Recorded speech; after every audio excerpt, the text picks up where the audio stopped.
Good morning, everyone. This is T. Falcon Napier. Our question this week is all about who do you really work for? The roadblock we're exploring is building someone else's business. And so, again, these all go back to our 2010 study for the basic business viability assessment, and also back to the current study we're doing of the human development industry. So these are the roadblocks that we've identified. Let's see how these roadblocks might be affecting you and what it is that you could be doing or need to be doing to resolve the issue. So all about building someone else's business. So let's start by, pardon me, talking about the tasks that are involved in building a successful practice as a human development professional. And I'm just going to go through some very simple sorts of things. This is in no stretch of the imagination a comprehensive list. So what do we need to do though? Well, we're going to need to develop whatever our content or our approach is. So obviously, if you're a trainer, you got to create some material to train around. There's got to be some subject matter and everything that goes along with that. And if you are providing coaching or consulting services, well, then you certainly need to have some sort of an approach that you can follow to help you do that and do that well. So there's most definitely work to be done on the contact development or the coaching there. I just need to check one thing. Hopefully, you guys can all hear me. Someone is saying they're having some trouble hearing me. So if you can hear me all right, just type me a little note in the question panel so I can move past the technical issue. Okay, great. Good. Thanks so much. Thank you. Thank you. Appreciate it. All right. So now, in addition to developing whatever that content or approach happens to be, you might also need to develop some materials, whether that's workbooks and PowerPoint presentations, or whether it's self-study guides or some sort of tools, instruments, exercises that you're coaching clients, some sort of forms that your consulting might involve. I mean, there could be all kinds of materials that need to be put together as well. And someone's going to have to think those up, and they're going to have to get them drawn, and they're going to have to make them attractive and usable. And so there's work to be done on the developing materials kind of things. And then, of course, those also have to get updated. So things are always changing, and no other reason than to make them look fresh. Periodically, you have to revisit all those materials and bring them up to snuff. Certainly, in building a human development practice, there's marketing to be involved. People can't hire if they don't know you exist. So you got to do something to let the world know that you're out there. And while it's great for people to know who you are and great to get some inquiries about your services, as we've talked about before, and we'll talk about in far greater detail as this goes on, you got to convert them. So it's one thing to have an inquiry. It's another thing to be able to turn that inquiry into a piece of business. And so there's a big sales task, closing the deal, getting the money.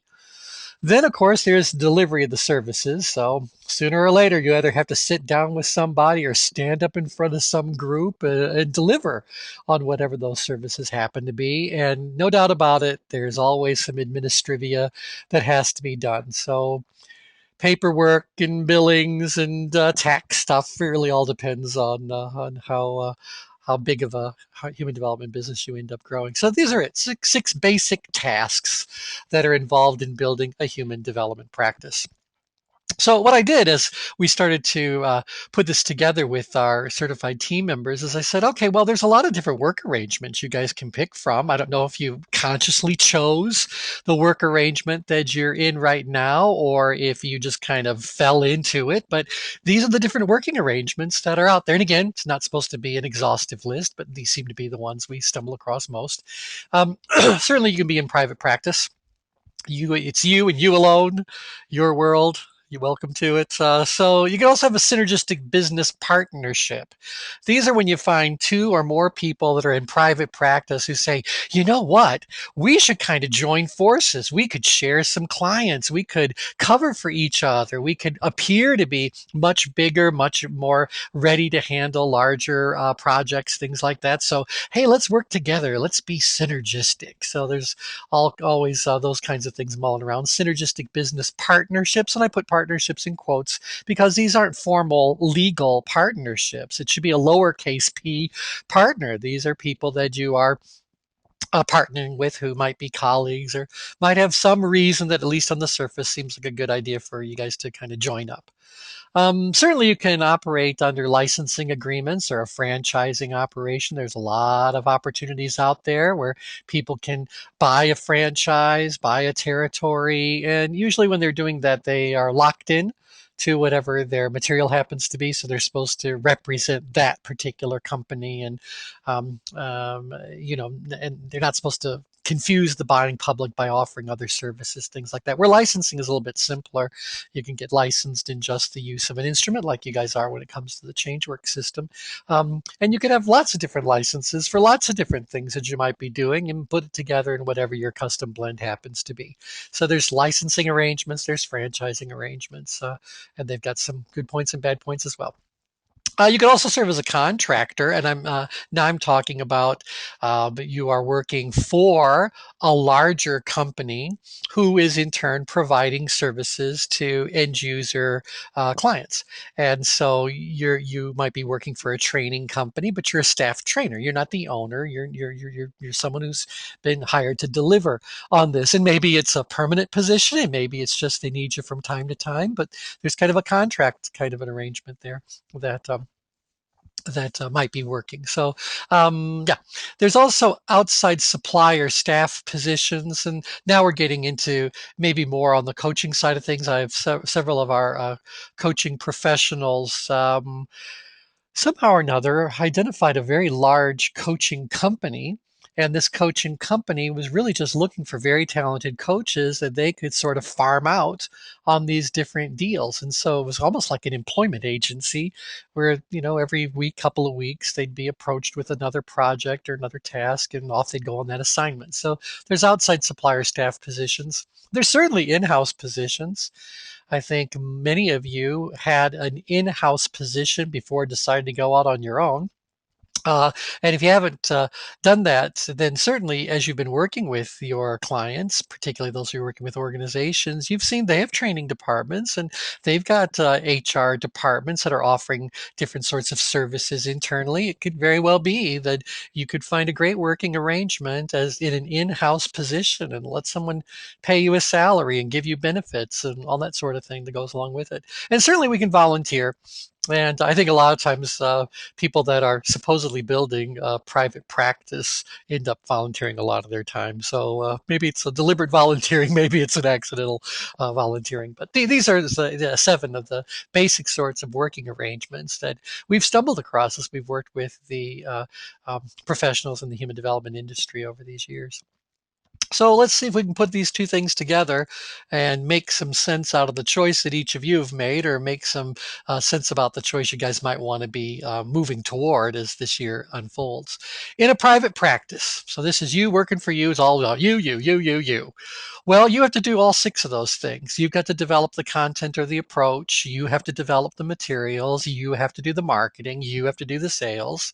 You have to deliver the services, and you got to handle the administrivia. Now, can you hire people? Yeah, but nevertheless, the burden is still on your shoulders. You've got to develop this content and those materials. You've got to oversee marketing and sales. So it's all you. You're in private practice. It's all on your shoulders, whether you are actually doing the work or you're engaging others to do it. It's still you. So that's private practice. As we go through this, I want you guys to kind of just think about each of these options and ask yourself, wow, is that something I want to do? Is that something that I'm good at doing? Did I fall into this? And so right now, I'm going to believe most of you are in private practice. So let's see how things unfold here. Okay, the next thing is synergistic business partnerships. Again, usually 2 people in private practice decide to have some sort of conversation about joining forces. So could that help you with developing content approach? Maybe they've got some and you could use it. Maybe you've got some and they could use it.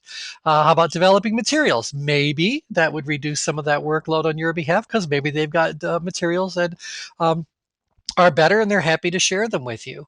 Maybe you can share the marketing responsibilities. Maybe you can share some of the sales responsibilities, and maybe you can share the delivery of those services. So it's filled with maybe. It's just filled with possibilities about saving some time to, at least in theory, liberate your energies for the truly income producing parts of the of the business. Yeah, there's plenty of administrivia. I don't know that there would be less. There might even be more if you were in a synergistic business relationship, because now everyone is accountable to everybody else to make sure they get their part of whatever the deal happens to be. And it isn't a one-way street. You're not a contractor. This is about the two of you working together. So who's going to handle the billing and who's going to be paying whom? And so there's all kinds of administrivia that needs to be done, and I'll predict even more than if it was you all by yourself. So synergistic business partnerships. And again, as I go through this, if you guys have any questions or comments, please don't hesitate to chime in your thoughts on this. Okay, so the next possibility, licensing and franchising. Well, usually when you're licensing and franchising, one of the biggest draws is that you don't have to develop the content or the approach. Someone else has already done that, and they're basically saying, here it is off the shelf. You want to use it? So here's a training program. You want to teach it? Here's a methodology. Do you want to go use it? Here's a tool. You want to go and play with it? I mean, so someone else has developed whatever that content or approach may be. So generally speaking, that's no longer on your shoulders. When it comes to developing the materials necessary to provide those services, teach that program, whatever, usually in a licensing and franchise situation, that's not on your shoulders anymore. They did that, and it makes sense. They created the content and the approach. So who's best equipped to put together whatever those materials may be? So that's great. But when it comes to marketing, I don't know of a licensing or franchising deal that doesn't expect you to participate in their overall brand marketing strategy, and then they'll charge you some sort of a fee, your contribution to whatever those global marketing efforts may be. And certainly, I don't know of any licensing and franchise deal that doesn't expect you to close your own deals. So their marketing might bring you something, but they expect you to be doing a lot of marketing on your own, because whatever inquiries you may or may not get from them through that shared marketing, you still have to convert them. And so pretty much I'm going to say the marketing and sales are still on your shoulders in a licensing and franchising situation. Delivery of services, absolutely on your shoulders. Now, again, if you're part of a large franchise deal and you end up building a whole team of people, maybe you've hired others to do that, but still it's on your shoulders. You've got to make sure the quality is there and it's covered or whatever. And certainly there's plenty of administrivia. So if you don't like developing content or developing the approach, and you don't like putting materials together, well, then finding the right set of licensing or finding the right franchising deal could be perfect for you. There's a lot of people in our industry who I describe as being talent heavy and content light. So they're really good at delivery, whether it's coaching services or standing in front of an audience and teaching a training program. We got a lot of people that are highly, highly talented out there. But, and I say this with all the love in my heart, they're not originators. They're not people who've come up with new thoughts, new strategies, new approaches, new content, or a new and clever way of delivering services and programs that are more traditional. So they're not in that part. That's just not where their head is. But they're basically saying, listen, you give me an outline and I can teach anything, or you give me an approach to follow and I can get everybody to kind of get in line and do what needs to be done. So I think you got to really be true to yourself. If you are not someone who's good when it comes to content or approach delivery or developing those materials, then maybe licensing and franchising is the right route for you to go. Now, take it a step further. You could certainly be one of these outside people. So you're basically working as a staff member of a training firm, a coaching firm, and you're being sent out on jobs. You're not being contracted. You're actually on staff receiving a check for doing that. Or in-house, same sort of a thing. But now, rather than delivering the services to externals, which is what the outside companies would focus on, you're delivering those services to people who are also employees of the same company. You got a job, and your job is all focused inside. And certainly, if you're volunteering for any kind of an organization, then you're also kind of working for them and kind of delivering services, but maybe externally, maybe internally, but you're not getting compensated, at least not in this lifetime, on that. So developing the content and approach, maybe you will be involved in that sort of thing, or maybe they say, listen, we'll give you the core outline, but we do want you to be able to stand in front of that in front of that audience and make it your own. So, maybe that's something you like because it at least leaves your hands a little bit in doing that kind of work. Developing materials, maybe they're all done for you already, and maybe you need to come up with a little bit of your own, or maybe you have the ability to influence if you feel so inclined. Generally, if you are an outside, I think I'm talking about someone who is in the delivery of the services side of things, you're not responsible for marketing and you're not responsible for sales. That outside organization found those clients, or that in-house organization has already been told by the powers that be who the internal audience happens to be. And the volunteer isn't about marketing and selling. I mean, they could volunteer their services to help you market and sell, but in this situation, we're talking about volunteering your services as that human development professional. So usually you don't need to worry about marketing or sales, but the delivery of services most definitely on your shoulders. And there's still going to be some administrivia that has to be covered, even though maybe the lion's share of it is now on somebody else's shoulders. They're handling the billing, they're handling logistics, they're handling taxes and making sure you get paid and all that. But sooner or later, the tax man cometh, and you're going to have to be able to talk about what it is you did during that year, et cetera. So there's never a situation where there's no administrivia, but maybe there'd be a little bit less in a relationship like we've just described. And that leaves contracting. Now, contracting is again where there is an outside company who is out there, maybe marketing their own products and services, but they're finding the clients, they're closing the deals, and now they just need someone to go and deliver on the services. They may give you a very specific outline and expect you to follow it without deviation. They might give you a general outline and encourage you to kind of make it your own. But by and large, that content or that approach is not something that's on your shoulders. We've had many of our trainers in MasterStream and ChangeWorks get very much involved as contract trainers with companies like Career Track. There's all kinds of different organizations that are out there. Skill Path is another one. So Fred Pryor, another one. So there's lots of those kinds of opportunities. And certainly on the coaching side of things, there's lots of large coaching firms who are going out there and marketing the daylights out of the services that they offer. And then they need to find people to deliver those services. So you're not responsible for delivering the content or the approach. And you're not responsible for developing the materials either. They give you everything that you happen to need.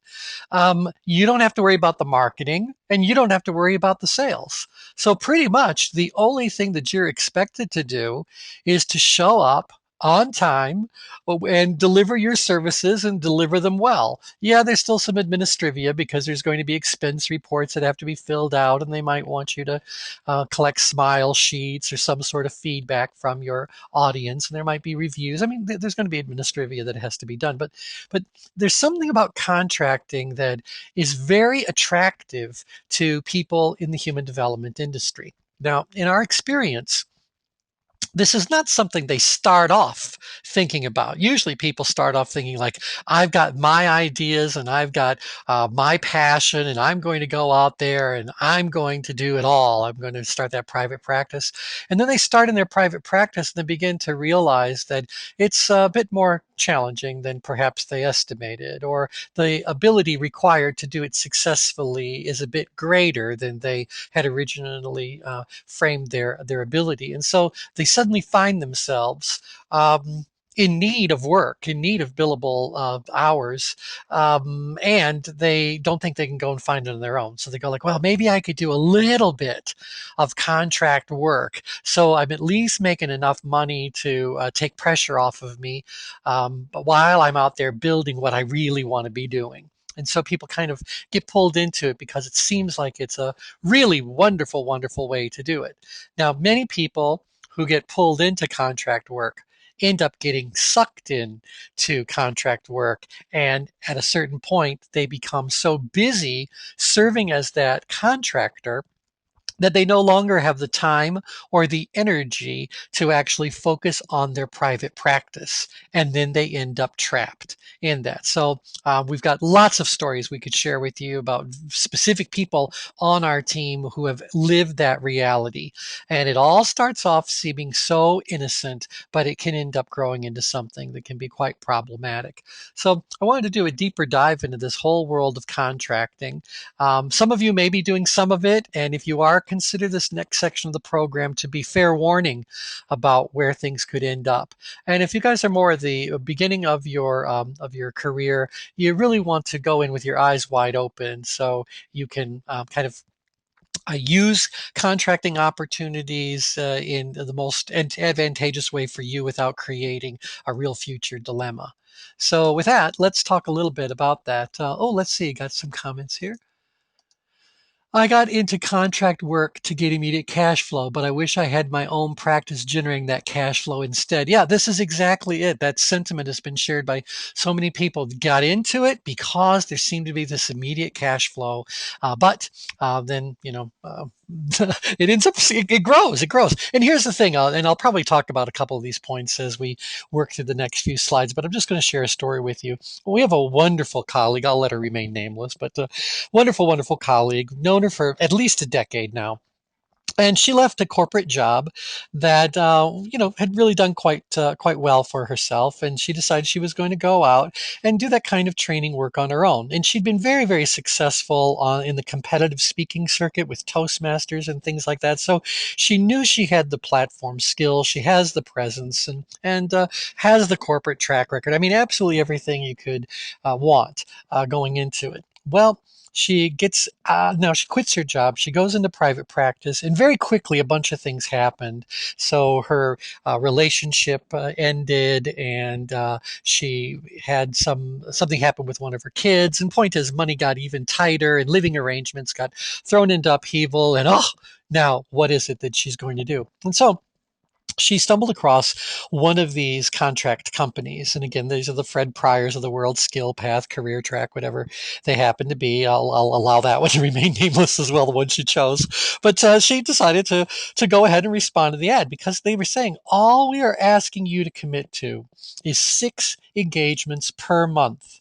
And for each of those engagements, we'll pay you a minimum of $500. Now, when I started this kind of work, again, that's 30 plus years ago now, a contract trainer would be getting more like 1,000, 1,500, 2,000. And there's still those kinds of contracting opportunities that are out there. We'll get paid in excess of $1,000 for your day. But when it came to working for one of these companies that were like doing the big seminar tours, they paid you about $500 and they gave you an opportunity to make a lot more money if you could hawk product because you were schlepping around all kinds of audio tape programs, and I guess it evolved to CDs and things like that. But there was heavy, heavy, heavy emphasis on doing back of the room sales.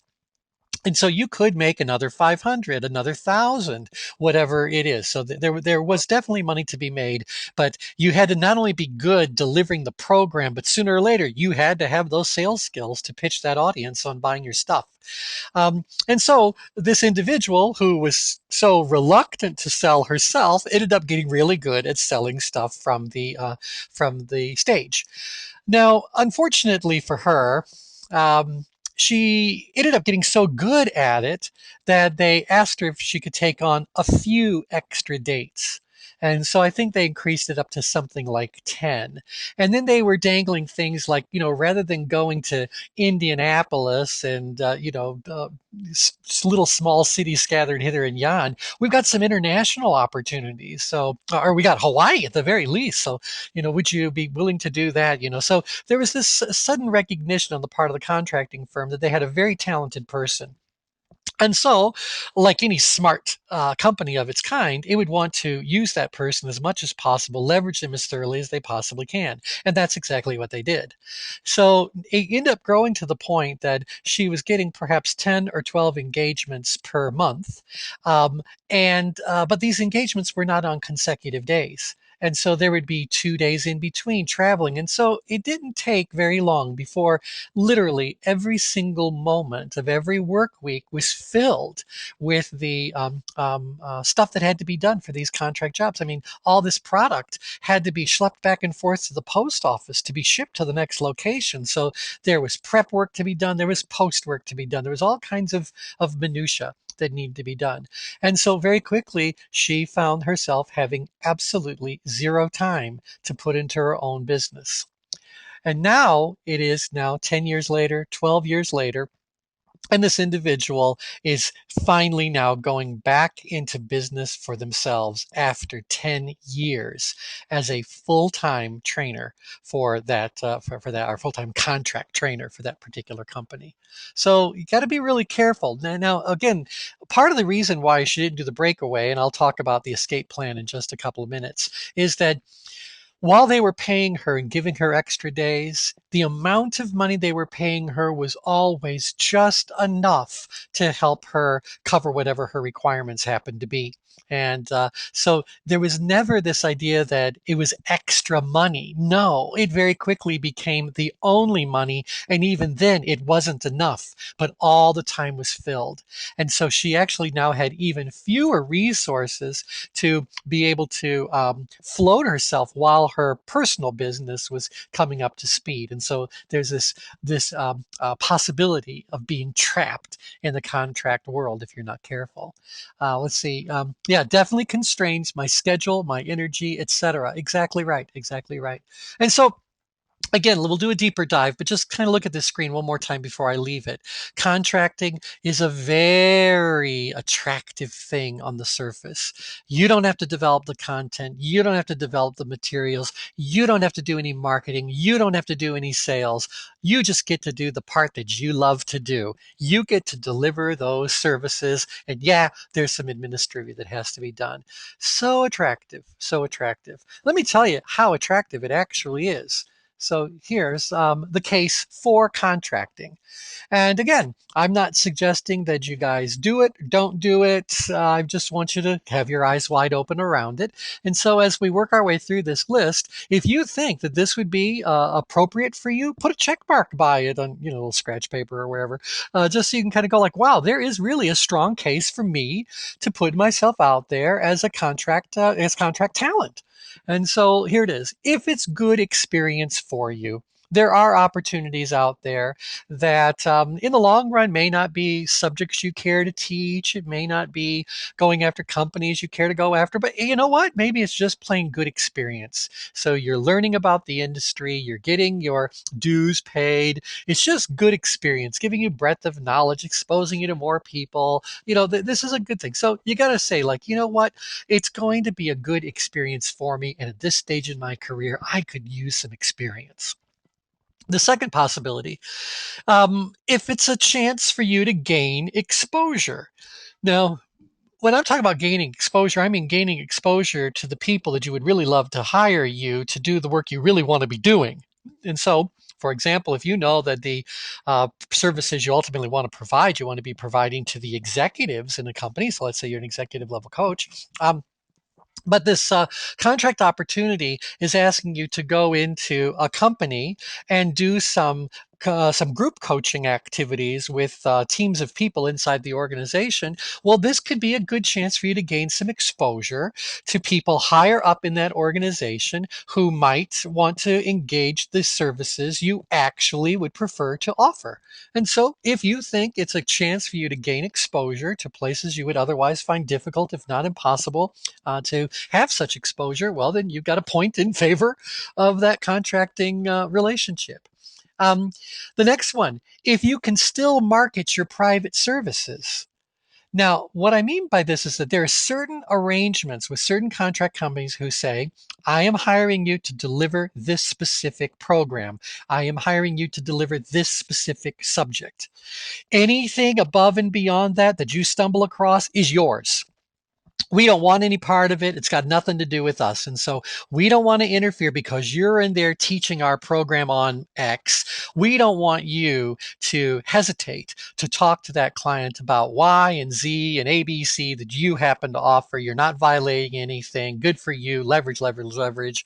So take full advantage to market your services privately there as well. Well, there are others that say, oh, if you are in front of this client because we put you in front of that client, then any opportunity that comes out of that client belongs, at least in part, to us. And so I might say, oh, no, you can go find your own things, but you owe us X% of every dollar that you get indirectly or directly from that relationship that we put you in. And so they want part of it. And there are others that say, no, no, no, no, no, no, no, no, no. You might have been sent out on this project, but you don't own that client and you don't own anything that comes out of that client. It all belongs to the company. And you have to bring it every single opportunity to the company. And the company will do its part to explore that with the prospect and convert it into business. But then the company is going to decide who we're going to send out to deliver on those services. And so you got to be really careful. There are certain companies that want to hold on tight to every single current dollar and future dollar, and others that just say, no, no, no, no, no, just go do it, and whatever else happens, happens. We really don't care. So you have to make sure that you are well positioned on that.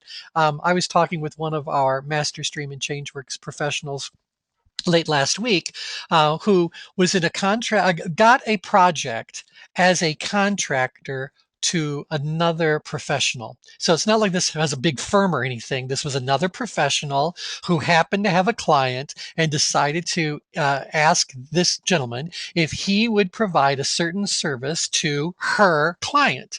And he agreed to that and delivered the service and got paid. And that was all fine and dandy. Okay, now 5 years has passed.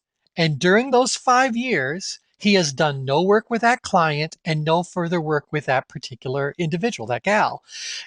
Well, he gets a call out of the blue from that company that he did that piece of work with 5 years ago. He got called directly by them.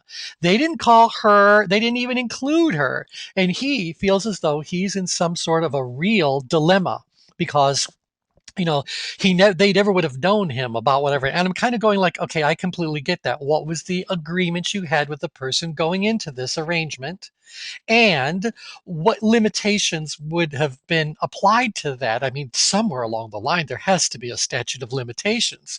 But let's put both those issues aside. So let's say there were no contractual issues, or maybe there were contractual issues, and there were no boundary issues or time limits, and maybe there were. All I know is this: the client contacted him and said they wanted to work with the client. With one of the client wanted to work with him. They didn't want to work with this gal. They liked him. They liked what he did and how he did it. They didn't want to work with her.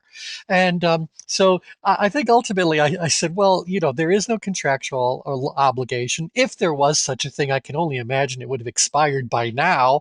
But bottom line is the client wants to work with you, and ultimately the client gets to choose.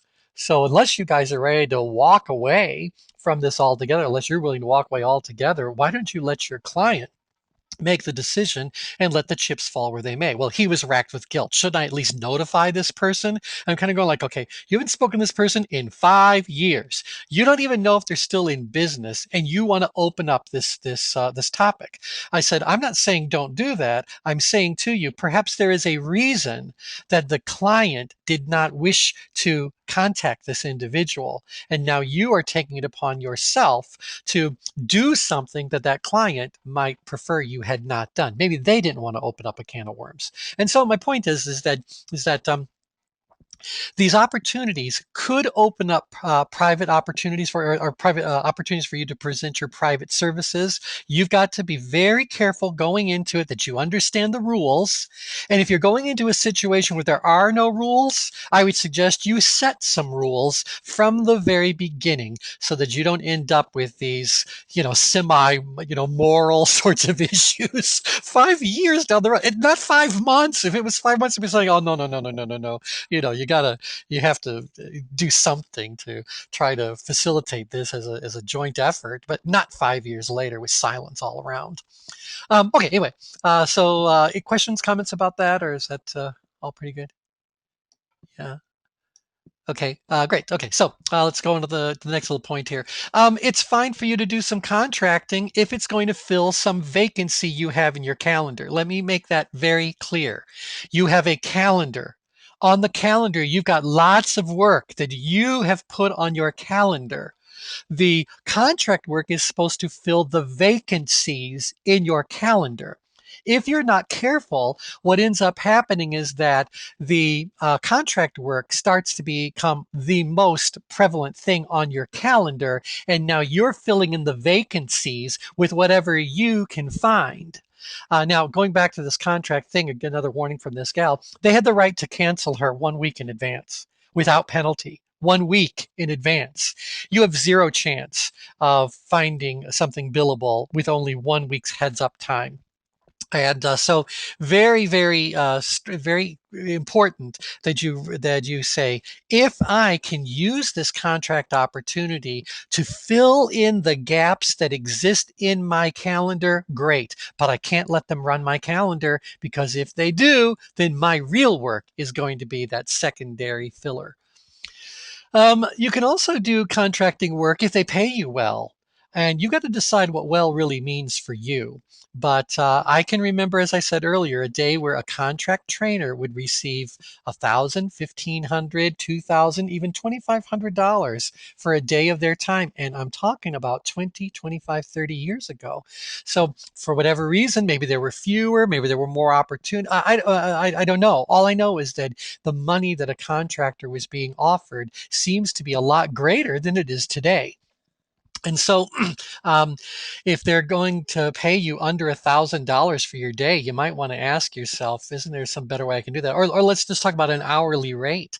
If you are a coach that's out there selling yourself for 250, 300, 400, $500 an hour, and they're willing to send you out on coaching assignments, but they're going to pay you under $100 an hour, or they'll give you $100 an hour flat, you got to be really careful, because on the one hand you go like, well, I've got that time, I'd rather have the money than not have the money. But now you're creating what I say, a usage of your time that is not being compensated as well as it could or should be.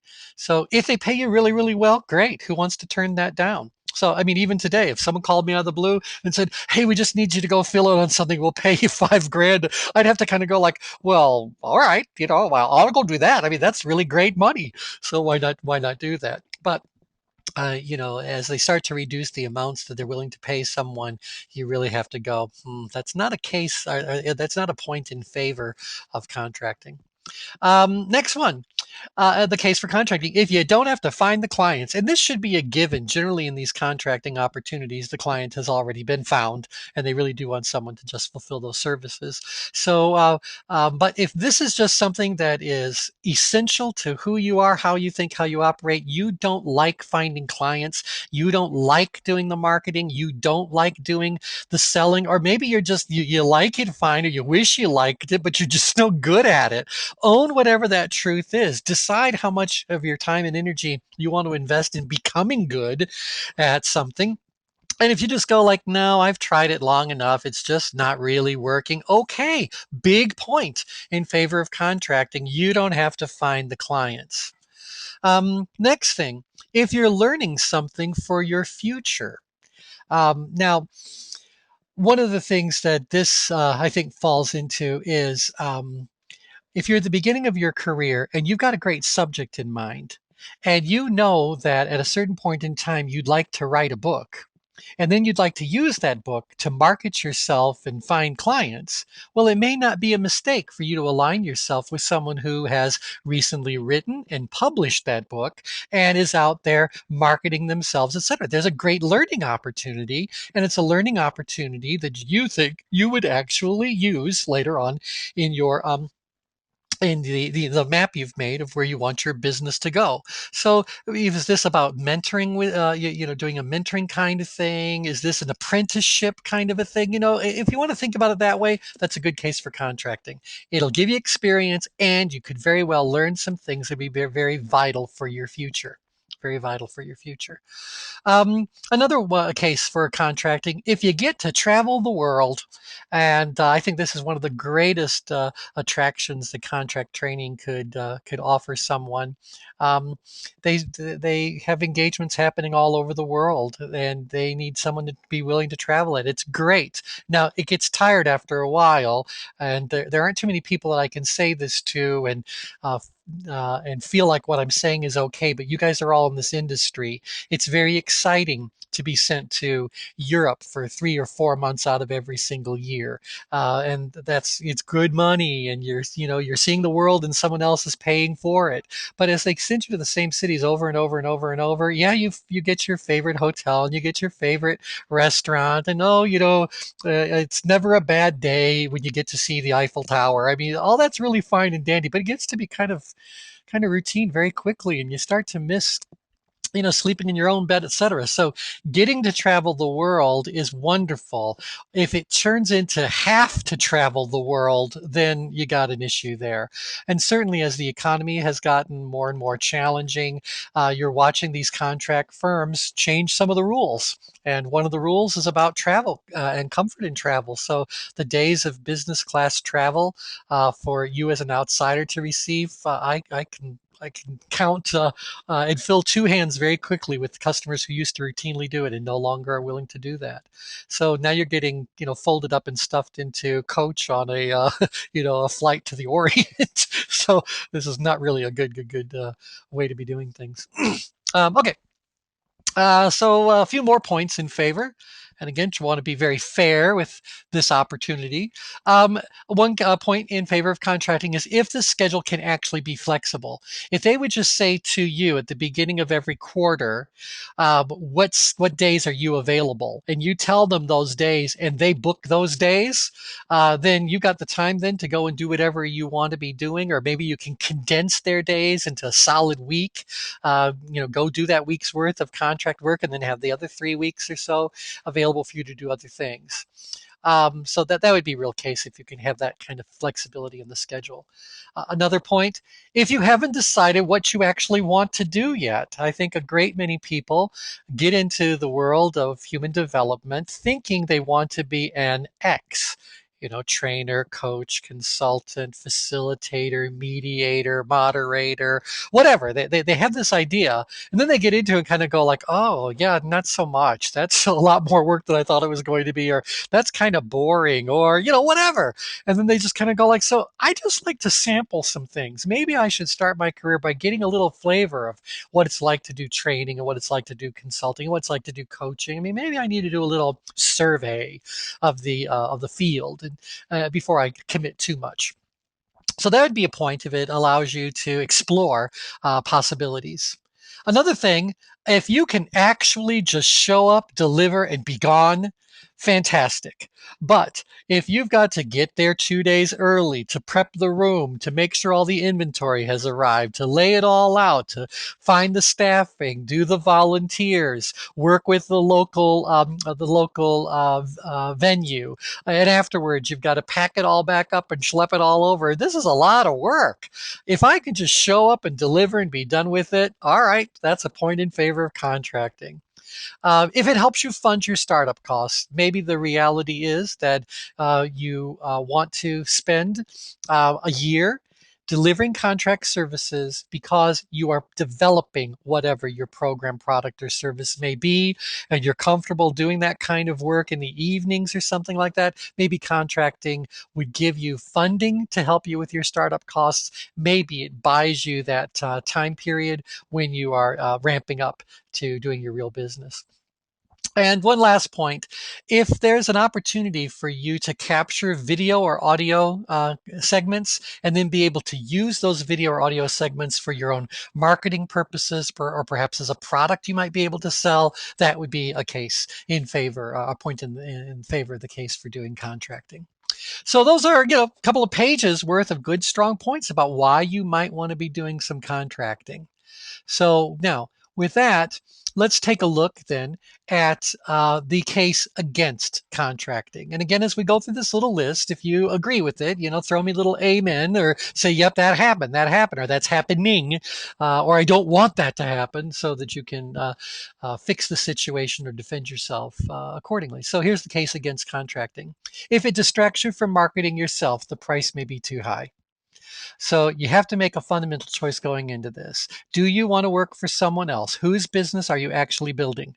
If the answer is you want to be in business for yourself, you want to be building your own business, then you cannot allow something into your reality that distracts you from marketing yourself. Marketing is your only way out of whatever that bad situation is. It's your only way into the good situation. If you cannot do the marketing, you cannot move.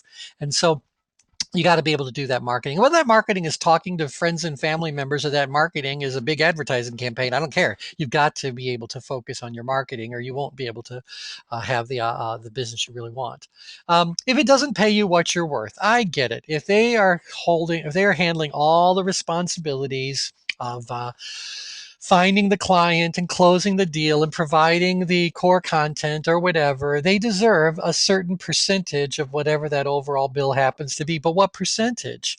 So if they are, let's say you're a coach and they are selling your services for $400 an hour, and they're giving you 300 of it, you might go, well, that's not so bad. I would like to have that 400, but the full 400. But you know what? I'd be happy to pay somebody $100 to find me a coaching client. Thank you.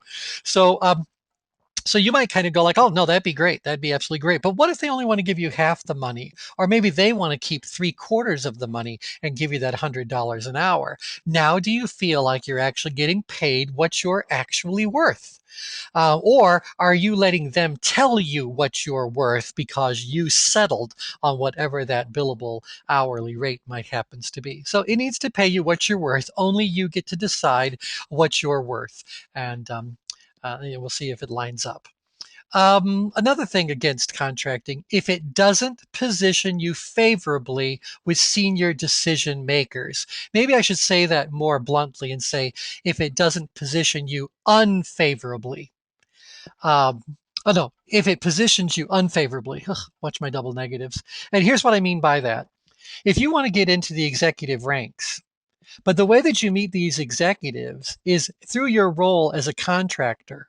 And that executive views you as being an underling working for this contractor. They're putting a lot more, let's say, clout, a lot more peer-to-peer energy around the people who own that contracting firm, not you. And so, do they view you the way you want to be viewed? Now, if you're lucky enough to be positioned as a true subject matter expert, and from the very beginning, you can identify yourself as someone who is in private practice, do lots of similar work with clients, well, then maybe you can protect your positioning in the mind of those senior decision makers. But if you can't, if you're coming in there in a subordinate position, don't be upset when the powers that be view you as being in a subordinate position. So you chose to step into that role. So welcome to the reality. So if it doesn't position you favorably with senior decision makers, you might want to think twice about it.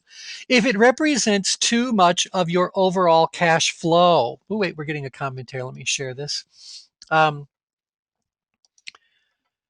Yeah, they may report any overture to their client. Well, there you go. Yeah, I get what you mean about by that, Daniel. Yeah, if the client is told that you somehow or another are not being very efficient with the client's time, they could actually shoot you down. So it's not only the jeopardy of being viewed in a subordinate position, it's also the jeopardy of being placed in a position where you're being held responsible for some, let's say, negative outcome or positive outcome that didn't happen. But okay, if it represents too much of your cash flow, again, you're supposed to be thinking about contract training as supplemental income. That means the majority of your income should be coming from your own work. Well, if it doesn't, can we just say right there that says it represents too much of your overall cash flow? You're more dependent on the contract work than you are on your own efforts. So you got to think about that. Too much of my money's there. Now, why is that such a bad deal? We've watched those kinds of companies go belly up real quickly. A huge coaching company that one of our senior ChangeWorks professionals was working with in Florida that was sending her out on all kinds of C-suite opportunities at large corporations coast to coast and around the world went belly up. And suddenly her calendar was vacant. Now, because that company went belly up, she was able to contact each one of those clients she'd been working with and say that she could continue to work with them privately. So that was good that she was able to kind of parlay that. But what happens if you're, suddenly busy and then next thing you know is it's all gone? So, all your eggs in one basket, you're counting on somebody other than yourself to protect your future. Got to be careful on the cash flow kinds of things. And similarly, time is money. If it consumes too much of your time, now you don't have that time available to be going and building the kind of business that you really want most. If it restricts your freedom or your future, again, this gets back to I can't talk to you about other things that I offer because my contract has my hands tied. If it doesn't enhance your expertise or even dumbs you down, that you are teaching very routine stuff or doing very basic kinds of coaching sorts of things, it's not helping you go to the next level in your own professionalism, then maybe you need to think twice. There's more here. If you're being sent to places like Borculo, Minnesota, which is not a place anyone really wants to go, then that's a point against it. Send you to the world's greatest capitals, that's one thing.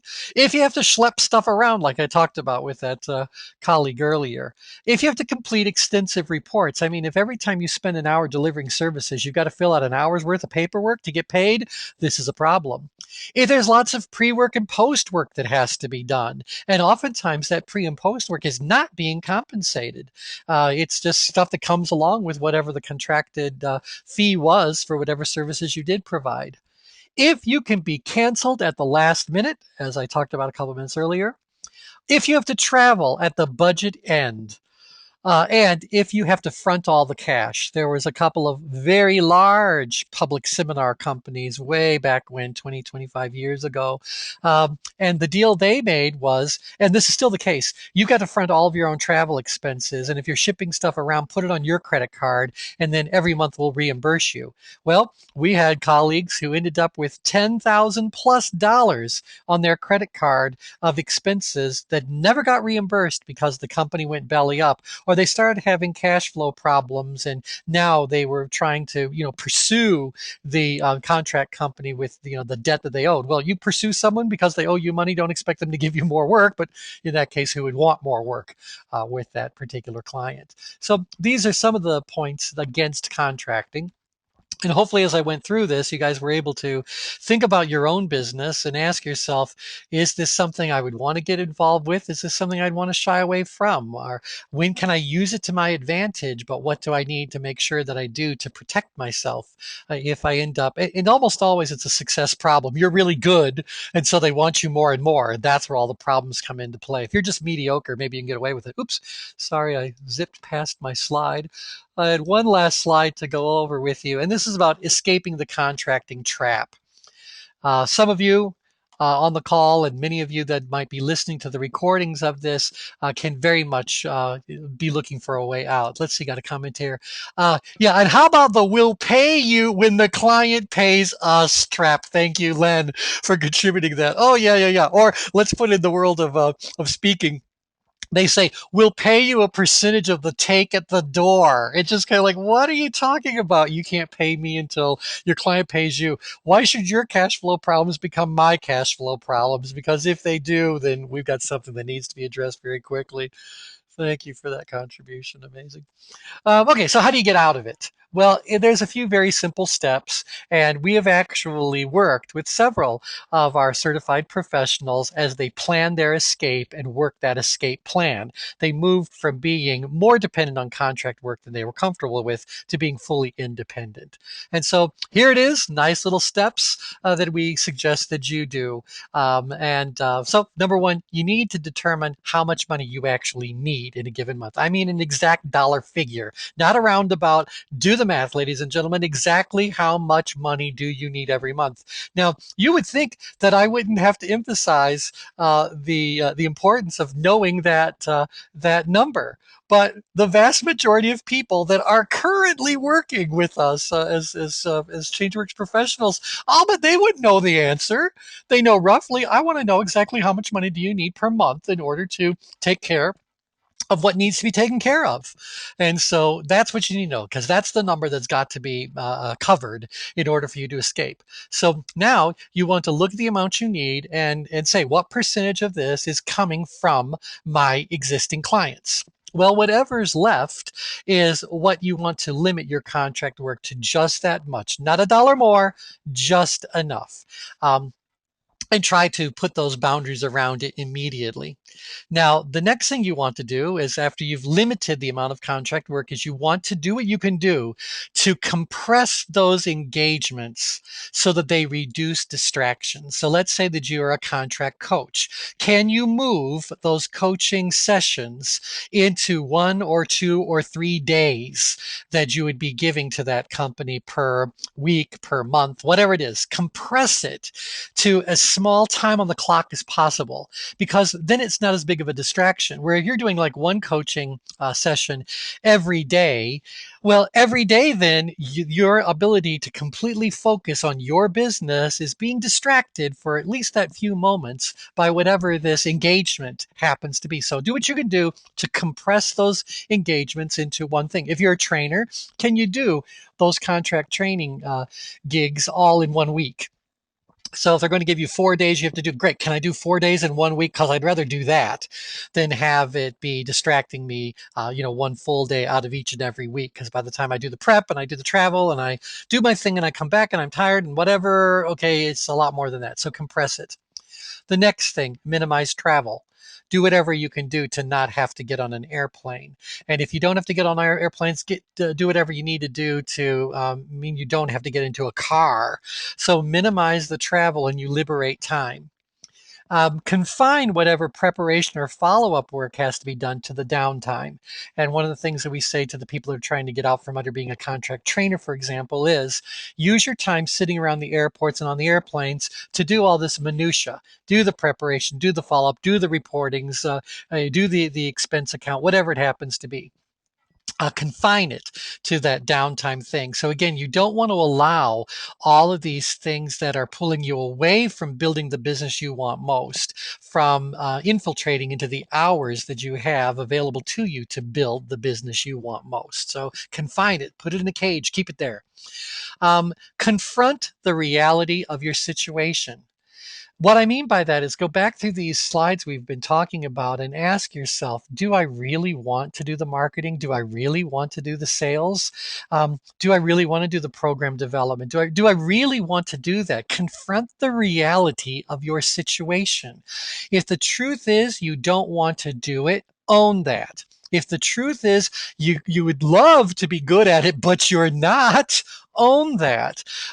Yeah, you could get better. Everyone can get better at just about everything they choose. But come on, if it just isn't something that's, in the reality of the things, fine, accept that. So confront the reality of your situation and then decide to make the best decisions you can inside of that reality.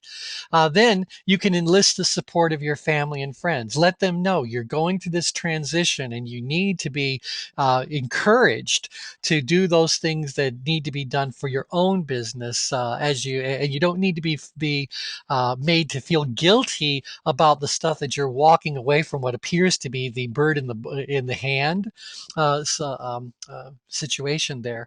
And then obviously you want to replace the revenue ASAP. And I have just 2 minutes left. I'll tell you briefly, this will come up in another call in detail, but we say if you want to replace the revenue, you need to recognize that there are 4 buckets of opportunity in front of all of you at all times. The first bucket are your current customers. Do whatever you can do to perpetuate those relationships and expand those relationships. See if you can get more work, more hours, more whatever. They are the handiest people available to you. Do what you can do to expand your work with them. The second bucket is filled with people who used your services and paid for your services at some point in the past, but are not currently using it. It's time to get in there and rekindle. And again, we'll talk about how to do that in greater detail later on in the series. But we got to rekindle from the past, resurrect whatever it is that seems to have died. So reconnect. The majority, by the way, of those customers who are former users of your services may very well have stopped using your services, not because of the quality. You might have been giving them fantastic quality. They didn't have an immediate need, and then you forgot about them and they forgot about you. Life went on. And so this is about reconnecting and rebuilding. The third bucket is filled with people who know you, could be colleagues, could be friends, family, whatever the case may be. They know you, they love you, they know you've got value, they think what you do is great, but they have never hired you, in which case get them to hire you.